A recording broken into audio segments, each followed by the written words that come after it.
Serena Moon here. I'm going to continue the story of Mimi-nashi Hoichi and go on to the second story of Qui-Gon in 1 week or in 2 weeks. I will let you guys know on my Instagram or on YouTube itself. Now, it was almost done when Hoichi returned, but his absence from the temple had not been observed, as the priest, coming back at a very late hour, had supposed him asleep. During the day, Hoichi was able to take some rest, and he said nothing about his strange adventure. In the middle of the following night, the samurai again came for him and led him to the August assembly, where he gave another recitation with the same success that had attended his previous performance. But during this second visit, his absence from the temple was accidentally discovered, and after his return in the morning, he was summoned to the presence of the priest, who said to him, in a tone of kindly reproach, "We have been very anxious about you, friend Hoichi. To go out, blind and alone, at so late an hour, is dangerous. Why did you go without telling us? I could have ordered a servant to accompany you. And where have you been?" Hoichi answered, evasively, "Pardon me, kind friend. I had to attend some private business, and I could not arrange the matter at any other hour." The priest was surprised, rather than pained, by Hoichi's reticence. He felt it to be unnatural and suspected something wrong. He feared that the blind lad had been bewitched or deluded by some evil spirits. He did not ask any more questions, but he privately instructed the men servants of the temple to keep watch upon Hoichi's movements and to follow him in case that he should again leave the temple after dark. On the very next night, Hoichi was seen to leave the temple, and the servants immediately lighted their lanterns and followed after him. But it was a rainy night and very dark, and before the temple folks could get to the roadway, Hoichi had disappeared. Evidently, he had walked very fast, a strange thing considering his blindness, for the road was in a bad condition. The men hurried through the streets, making inquiries at every house which Hoichi was accustomed to visit, but nobody could give them any news of him. At last, as they were returning to the temple by way of the shore, they were startled by the sound of a biwa furiously played in the cemetery of Amidaji. Except for some ghostly fires, such as usually flitted there on dark nights, all was blackness in that direction. But the men at once hastened to the cemetery, and there, by the help of their lanterns, they discovered Hoichi sitting alone in the rain before the memorial tomb of Antoku Tenno, making his biwa resound and loudly chanting the chant of the Battle of Don no Uda. And behind him and about him and everywhere above the tombs, the fires of the dead were burning like candles. Never before has so great a host of onibi appeared in the sight of mortal man.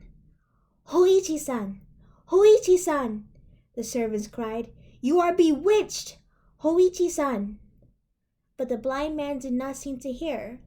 Strenuously, he made his biwa to rattle and ring and clang. More and more wildly, he chanted the chants of the Battle of Don no Uda. They caught hold of him. They shouted into his ear, "Hoichi-san! Hoichi-san! Come home with us at once!" Reprovingly, he spoke to them. To interrupt me in such a manner before this August assembly will not be tolerated.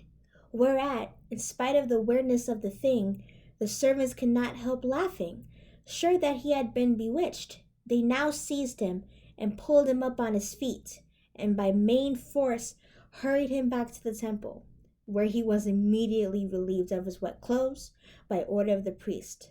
Then the priest insisted upon a full explanation of his friend's astonishing behavior.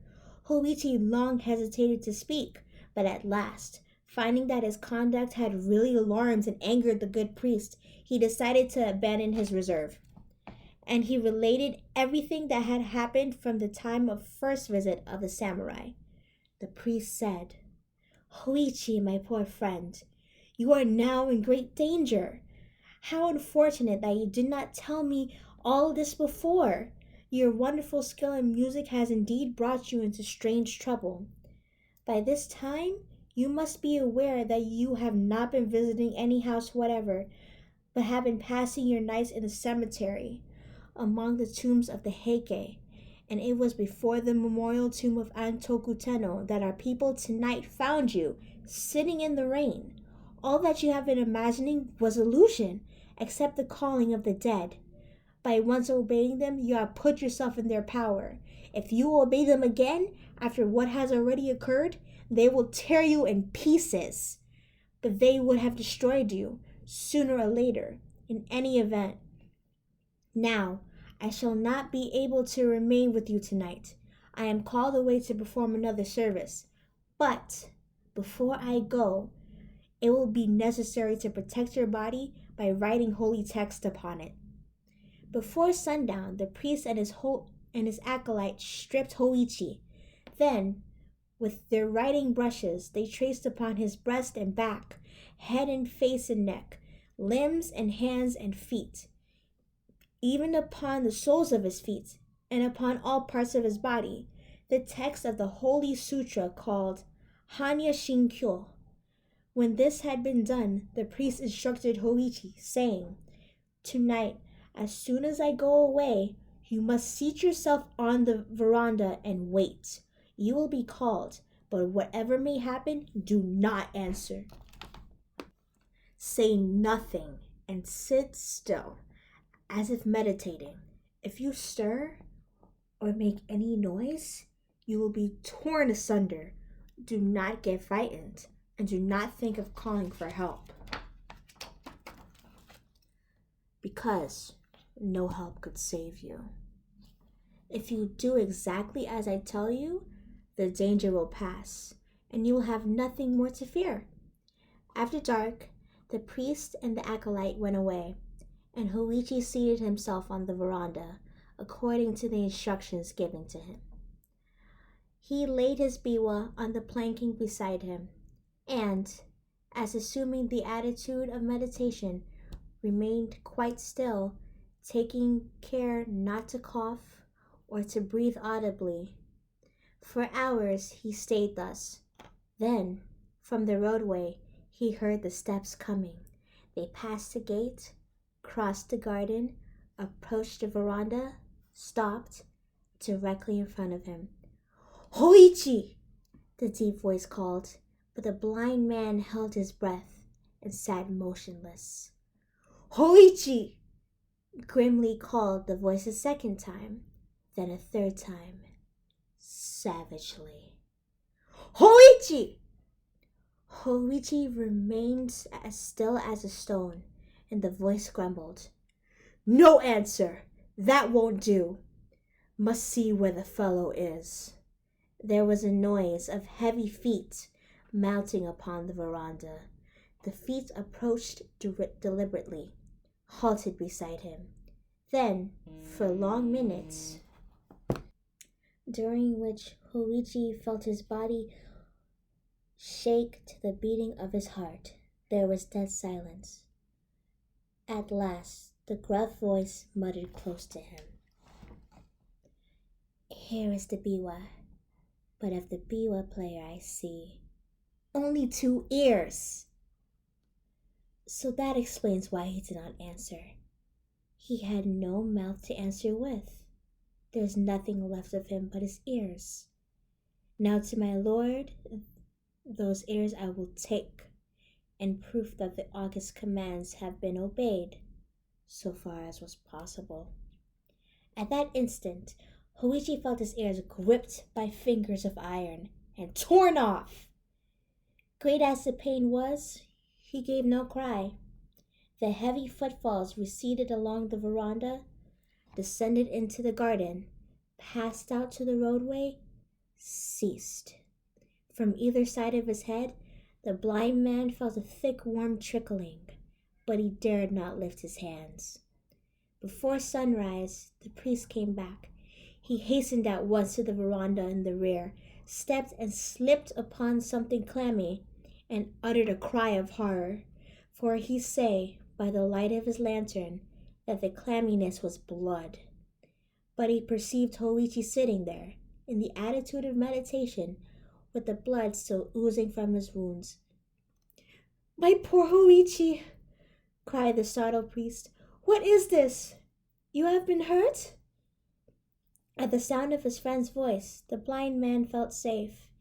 He burst out sobbing and tearfully told his adventure of the night. Poor, poor Hoichi, the priest exclaimed. Oh, my fault, my very grievous fault. Everywhere upon your body the holy text had been written, except upon your ears.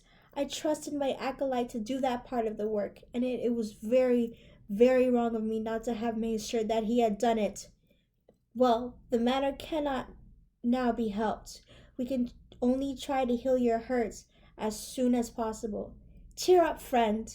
The danger is now well over. You will never again be troubled by those visitors. With the aid of a good doctor, Hoichi soon recovered from his injuries. The story of his strange adventure spread far and wide, and soon made him famous. Many noble persons went to Akamagaseki to hear him recite, and large presents of money were given to him, so that he became a wealthy man. But from the time of his adventure, he was known only by the appellation of Mimi-nashi Hoichi, Hoichi the Airless. And with that, everyone, I will conclude the first story of Kwaidan, Mimi-nashi Hoichi, or the Airless Hoichi. And I will continue the next story next week or in 2 weeks. And again, if you guys have any suggestions, please comment down below the video. And don't forget to like and subscribe. Good night, everyone.